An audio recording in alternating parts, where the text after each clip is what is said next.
The Siva Purana. Part 1. Published by Motilal Banarsi. This publishers PVT Limited, Delhi 2002. Siva Purana Mahatmyam. Siva Purana, Vidyes Varasamhita. Chapter 18. The nature of bondage and liberation, and the glorification of the phallic emblem of Siva. The sages said. 1. O foremost among those who know everything, please explain the nature of bondage and liberation. Sutta said. I shall explain bondage, liberation and the means of liberation. Please listen attentively. 2. A jiva is said to be in bondage, if he is tied up by the noose of eightfold primary essences, prakriti, etc. When freed from them he is called liberated. 3. Perfect control and subjugation of prakriti, and its offshoots is salvation. A jiva in bondage, when freed from it is called a liberated soul. 4. The set of eight that binds is prakriti, buddhi, cosmic intellect, ahamkara, cosmic ego, of the nature of attributes, and the 5 tanmatras, cosmic principles of ether, etc. 5. The body is evolved out of these 8. The body carries on activities. The activities generate the body. Thus birth and activities continue in a series. 6 to 7. The body is of 3 types. The gross, the subtle and the casual. The gross body is responsible for all activities. The subtle body yields the enjoyment of pleasures through the senses. The casual body is for the sake of experiencing the good and bad results of the activities of the jiva. The jiva experiences happiness as a result of virtue and misery as a result of sin. 8. The jiva, bound by the rope of activities, revolves round and round, forever like a wheel by means of the 3 types of body and their activities. 9. The creator of the wheel must be worshipped for the cessation of the revolution of the wheel. The prakriti, etc. constitute the great wheel and Siva is beyond the prakriti. 10 to 11. The creator of the wheel is the Lord Siva. He is beyond the prakriti. Just as a boy drinks or spits out water as he pleases, so also Siva keeps prakriti, etc. just as he pleases.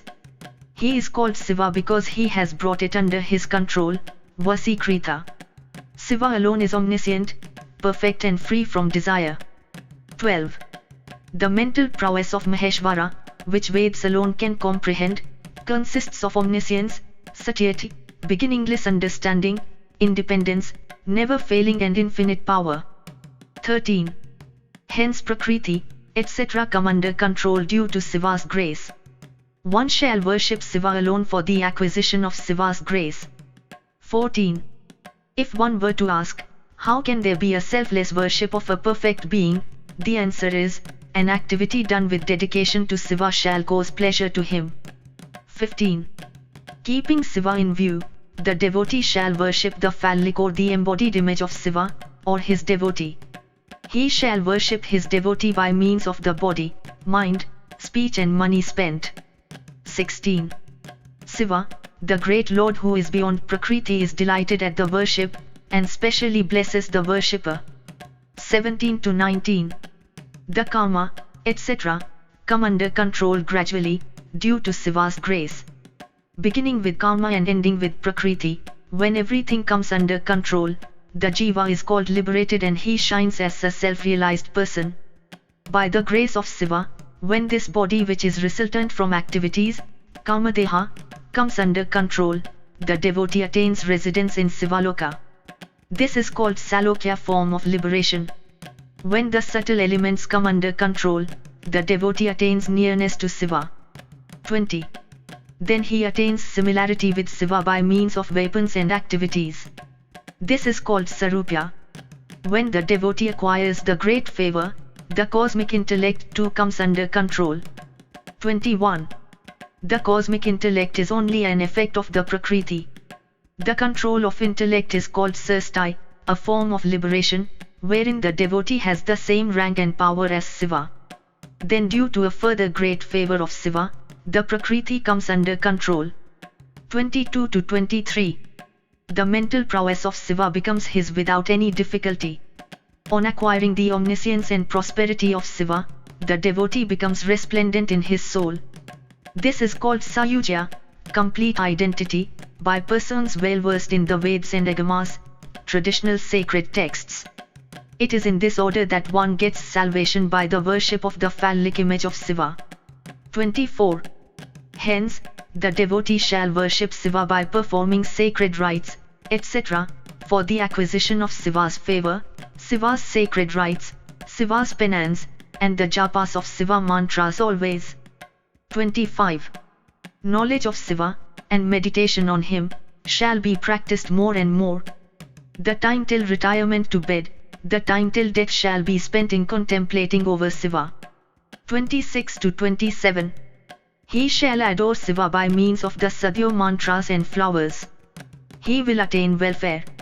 The sages said, "O excellent one of good rites, please explain the rules governing worship of Siva in the phallic and other forms."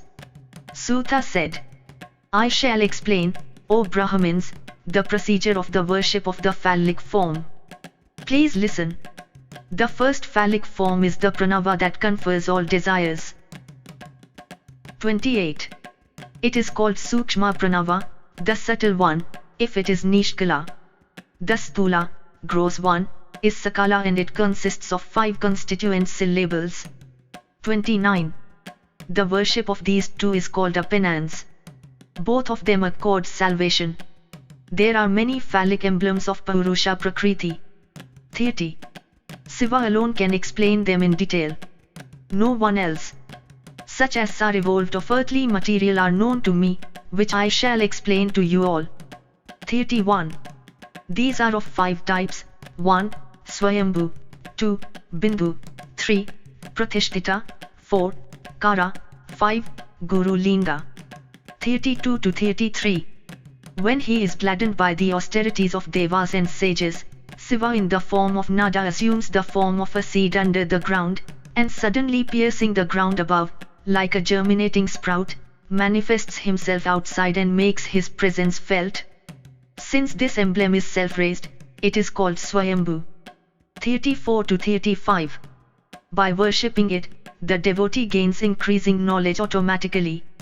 In a gold or silver plate, or on the ground or an altar, the devotee draws the picture of the phallic emblem, the pure pranava mantra, and shall invoke it with the rites of pratishta and avahana. 36. The bindu and nada forms, the stationary or mobile ones, are conceptual, but belong to Siva undoubtedly. 37 to 38. Wherever Siva is sincerely believed to be present, the Lord bestows on the devotee the benefit through that alone. The devotee can invoke the Lord in a natural immobile thing, a rock or a stump, or an engraved picture, and worship Siva by the 16 upakaras, services and homage. He will attain supreme power of the Lord, and by practice, gain knowledge. 39 to 40. If the image is installed with pure mind, in a pure altar, either by the gods, or the sages for the realization of the soul, it is called Paurasa, and it comes under the category of the installed phallic image of Siva. 41 to 42. By a regular worship of this phallic image, the devotee will obtain all Paurasa Aishwaryas, human riches. If great Brahmins, or rich kings, install a linga prepared by the artisans, it is called Pratishtita and Prakrita. It accords enjoyment of Prakrita Aishwarya, natural riches, to the worshipper. 43. That which is forceful and permanent is called Paurasa. That which is weak and temporary is called Prakrita. 44. The spiritual, mobile form, is represented by the constituents of the body, viz., the penis, navel, tongue, the tip of the nose, hips, etc. 45. The mountain comes under the Paurasa class, and the surface of the world, under the Prakrita class. Trees, etc., are Paurasa and creepers, etc., are Prakrita. 46. The Sashtika rice is Prakrita, but rice of the Sali variety and wheat are Paurasa. The Aishwarya is Paurasa. It bestows eightfold siddhis, viz., anima, etc. 47. The Prakrita Linga bestows good women, riches, etc., according to the believers. Now, first of all I shall mention the Rasalinga from among Karalingas. Rasalinga is mentioned as the foremost among mobile lingas. 48. Rasalinga is a bestower of all wishes to the Brahmins. The auspicious Banalinga is a bestower of vast kingdoms to the Kshatriyas. 49. A gold linga bestows the ownership of vast wealth on the Vaishyas. A Silali Riga, a linga made of rock, bestows great purity on the Sudras. 50. A crystal linga and a Banalinga bestow all sort of wishes on all. If a devotee does not possess a linga of his own, there is no harm in using another's linga for the purpose of worship. 51. An earthly linga shall be used by women, especially by those whose husbands are alive. In the case of widows, who are engaged in worldly and sacred rites, a crystal linga is recommended. 52. O sages of good rites, in the cases of widows, whether they be in a childhood, youth or old age, a Rasalinga is specially recommended if they continue to be holding rites. 53. A linga of pure crystal bestows all sorts of worldly enjoyment on women. The worship of the pedestal grants all cherished desires of the worshipper in this world. 54. A ritualist shall perform all the worship in a vessel. At the conclusion of Abhisheka, ceremonial bath, the Nevedya, consisting of cooked rice of the Sali variety shall be offered. 55. When the worship is over, the linga shall be kept in a casket and placed separately in the house. Persons who worship their own lingas shall, after the worship is over, offer as food those articles of diet to which they are accustomed. 56. All non-ritualists shall worship the subtle linga. In the place of floral offerings they shall use sacred ashes for adoration and food. 57. They shall keep the linga after worship on their head forever.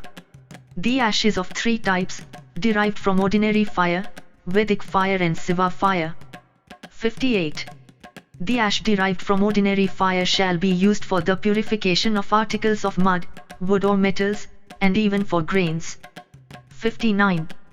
Articles of worship like gingerly seeds, cloths and stale stuffs shall be purified with ashes. 60. So also the objects defiled by dogs, etc. The ashes shall be used with, or without water, according to necessity. 61. The ashes resulting from Vedic rites in fire shall be smeared over the forehead at the end of the rites. Since the ashes are purified by the mantras, the rite itself takes the form of the ashes. 62 to 65. Hence, applying the ashes is tantamount to assimilating the sacred rite in one's own Atman. Bilva twigs shall be burnt, repeating the Atma mantra of Aghora. This fire is called Sivagni. The ashes resulting therefrom are called Sivagnija. The dung of a cow, preferably of Kapila cow, shall be burnt first and then the twigs of Sami, Asvatha, Palasa, Varta, Aragvada or Bilva shall be burnt. The ash resulting therefrom is also Sivagnija. Or the twigs shall be burnt in the above fire, repeating Siva mantra. After straining the ashes with cloth, the fire powder shall be poured in a new pot. 66. For the sake of resplendence, the ash shall be taken.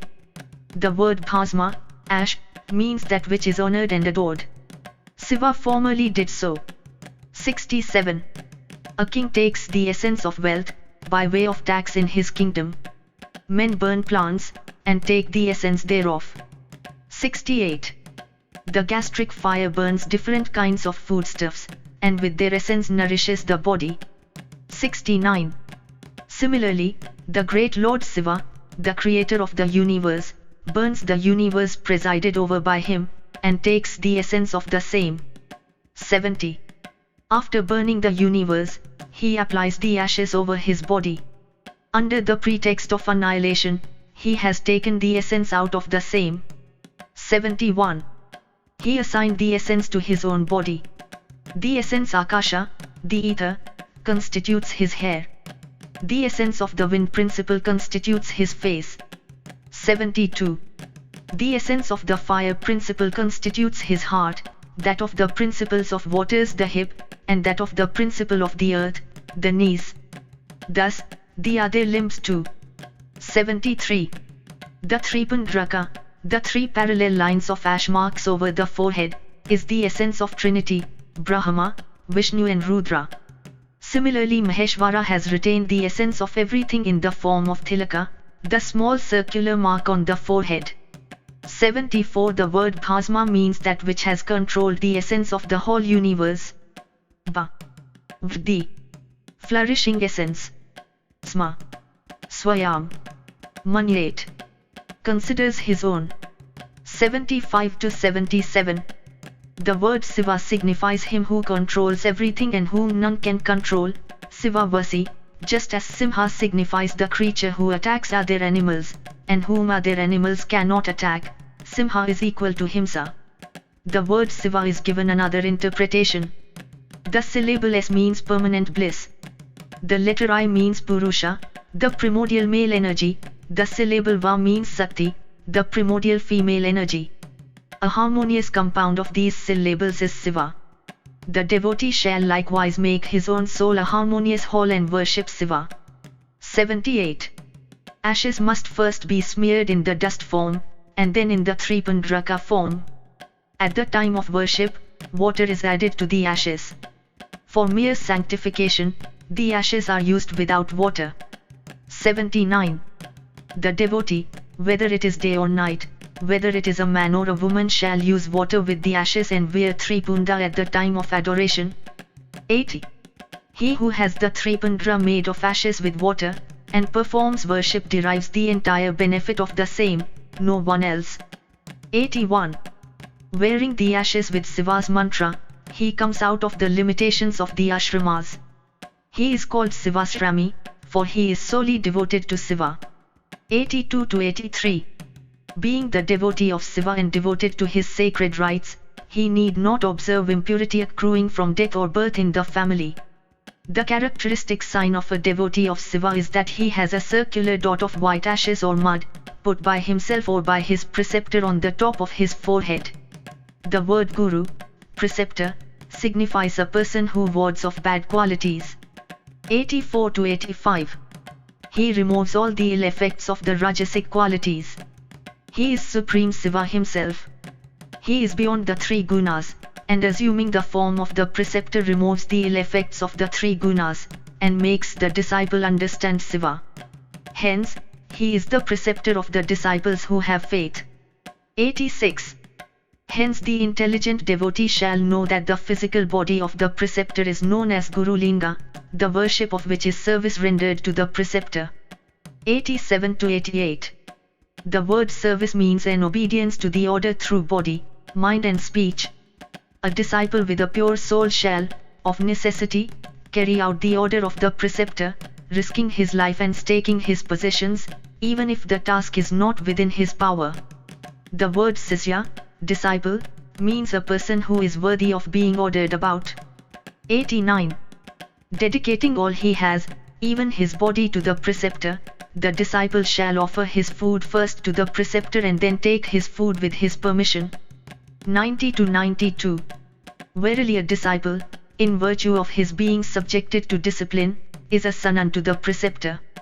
Moreover, by means of his tongue, as penis, he discharges the same ain in the form of mantra in the virginal passage of the ears, and begets the mantra putra in the form of disciple.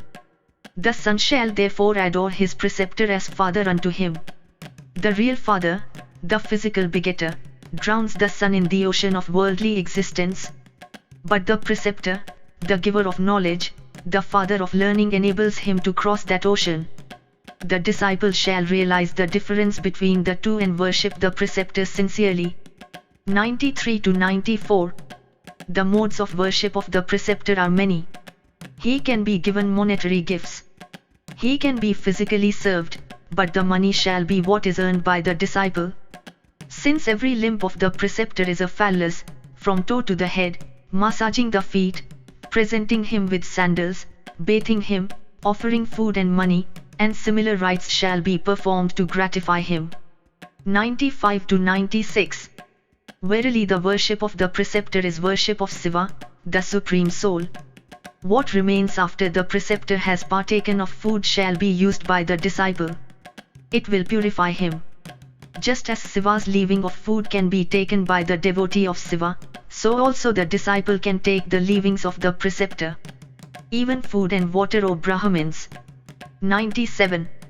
Without the permission of the preceptor, anything taken is a theft. One shall accept as one's preceptor a person who knows many special things. 98 to 99. Freedom from ignorance is the goal. Only a specialist can achieve that. In order to fulfill a task, or a sacred rite, obstacles must be warded off. A rite performed without hindrances in the middle can be fruitful. The subsidiary rites shall also be performed. Hence at the beginning of sacred rites, an intelligent man shall adore Ganesha. 100. An intelligent man must worship all deities in order to ward off all sorts of hindrances. There are 3 types of hindrances. The first one, the Adhyatmika hindrance, is the ailment of the body, whether it is a fever or a tremor or other type of sickness.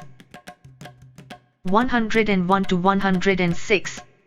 The second type of hindrance is adibotika, extraneous one of a physical nature. The visitations of pisachas, the outcome of anthills, etc., falling of lizards and other insects, the advent of tortoise inside the house, infesting of serpents, untimely flowering of trees, deliveries in inauspicious hours, and other things indicate some future misery. Hence, these are called adibotika hindrances. The third type of hindrance is adhidaivika, divine calamities.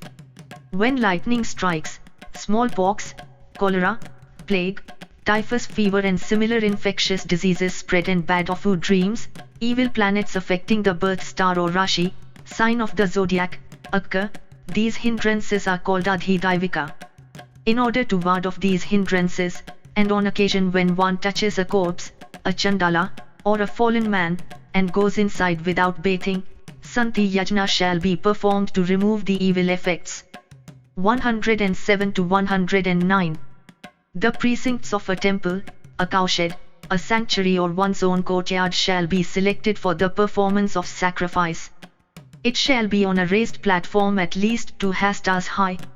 It shall be well decorated.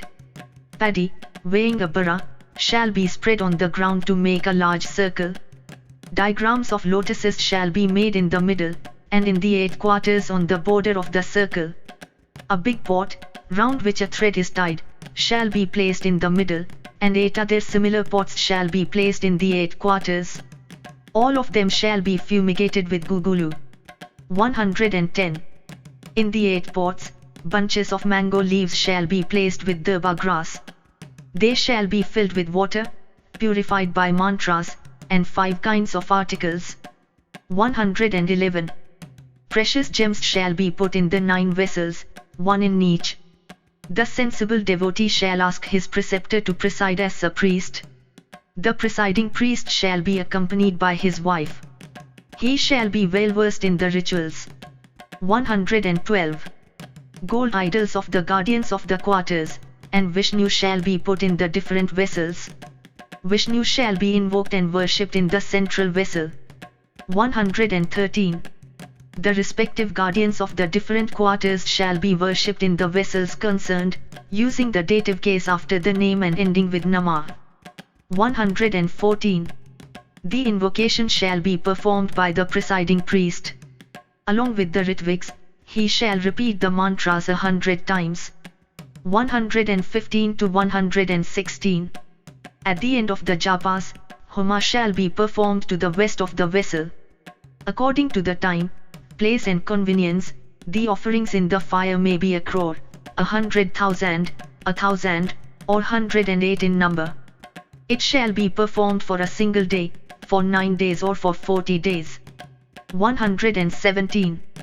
The sacrificial twigs shall be of Sami tree, if the rite is intended for Santi, suppression of evil effects, or of Palana tree, if the rite is intended for the acquisition of livelihood. Cooked rice and ghee shall also be used. The offerings shall be made by repeating the names of the deities or mantras. 118. The articles of worship used in the beginning shall be continued till the end. At the conclusion, the Punyahavakana shall be performed, and the holy water sprinkled over the different members of the family. 119. Brahmins, as many in number as the number of offerings made, shall be fed. O scholarly sages, the preceptor and the presiding priest shall partake of sacrificial food alone. 120. The entire rite shall conclude after the worship of 9 planets. A gem, along with monetary gifts, shall be given to each of the Ritviks. 121 to 122. Different types of gifts shall be made to deserving persons, to boys invested with sacred threads, to householders, sages, virgins, ladies and widows. The materials used for the rite shall be given to the priest. 123. Yama is the presiding deity of all calamities, grave diseases, etc. Hence, to gratify Yama Kaladana shall be made. 124 to 125. A replica of Kala, god of death, in the form of a man holding noose and goad, shall be made in gold, using 100 or 10 niskas, gold coins. This shall be given as gift, along with the sacrificial fee. Gingerly seeds shall be gifted for the sake of longevity. 126 to 127. Ghee, or mirror shall be gifted for the sake of quelling ailments. Rich men shall feed 1,000 Brahmins. The poor shall feed 100 Brahmins. Indigent persons shall perform rites according to their capacity. For the quiescence of evil spirits, the great adoration of Bhairava shall be performed. 128. At the conclusion, Mahabhiska and Nevedya shall be offered to Siva. Then a public feeding of the Brahmins shall be held. 129. By performing sacrifice in this way, there will be an alleviation of all defects and evils. This Santi Yajna shall be performed every year in the month of Falguna. 130. In regard to evil dreams and ill omens, this shall be performed instantly, or definitely within a month. When one is defiled by a great sin, the worship of Bhairava shall be performed. 131. In regard to great diseases, like leprosy, etc., the vow shall first be taken and the sacrifice performed later on. Indigent persons, wanting in all these things, shall make gift of a lamp to the deity. 132. If incapable of even that, he shall take bath and make any gift. Or he shall make obeisance to the sun god 108 times, repeating the mantras. 133. A devotee shall perform prostrations and obeisance 1,000, 10,000, 100,000, or 1,000,000 in number. All the deities are delighted by the obeisance sacrifice in this way. 134 to 135. The obeisance is performed with the prayer, O Lord, Thou art great and I am humble. My intellect is dedicated to Thee. A void thing does not appeal to Thee. I am no longer void. I am Thy slave now. Whatever vestige of egotism remained in me has been dispelled on seeing Thee. 136. Namaskara, a sacrifice of the soul, shall be performed according to ability. Sacrificial food and betel leaves shall be offered to Siva. 137. The devotee himself shall perform 108 circumambulations of Siva. Such circumambulations, 1,000, 10,000, 100,000 or 1,000,000 in number, he shall cause to be performed through others. 138. All sins perish instantaneously at the circumambulations of Siva. Sickness is the root cause of misery and sin is the cause of sickness. 139. Sins are said to be quelled by virtue. A sacred rite, performed with Siva in view, is capable of removing all sins. 140. Among the sacred rites of Siva, the circumambulation leads the rest. Pranava is in the form of japa and circumambulation is a physical rite. 141. The pair of births and deaths constitutes the illusory cycle. The Balipita of Siva is symbolic of this Maya Chakra. L. 142 to 143. Starting from pedestal, the devotee shall make circumambulation half the way, and return to the pedestal, and move anti-clockwise to the place where he stopped before, and returning to the pedestal, make the circle complete. This is the procedure of circumambulation. When the birth takes place, the obeisance, which is the dedication of the soul, prevents further birth. 144. The pair of births and deaths originates from the Maya of Siva. After such a dedication, the devotee is not born again. 145. As long as the body exists, the jiva is dependent on activities, and he is spoken of as being in bondage. But when the three forms of the physical body are under control, it is called salvation by the scholars. 146. Siva, the primary cause of causes, is the creator of Maya Chakra. He wipes off the Dvandva, birth and death, which originates from his Maya. 147. The Dvandva is conceived and created by Siva. It shall be dedicated to him. O scholars, it shall be known that circumambulation is highly pleasing to Siva. 148. The circumambulation and obeisance of Siva, the great soul, and the adoration performed with 16 upakaras accord all benefits. 149. There is no sin in the world which cannot be destroyed by circumambulation. Hence, one should dispel all sins by circumambulation alone. 150. A person observing worship of Siva shall observe silence, and perform one of these: a sacred rite, penance, japa, maintenance of the knowledge or meditation.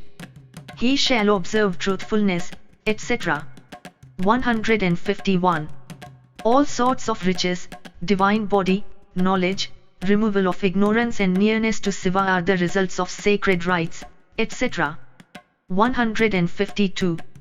The sacred rite yields the benefit by the performance. It removes the darkness of ignorance. It wipes off future birth.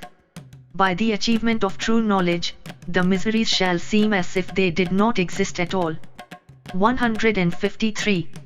The true devotee of Siva shall observe the sacred rites, etc., in accordance with the place, time, physical ability, possession of wealth as befitting his state. 54.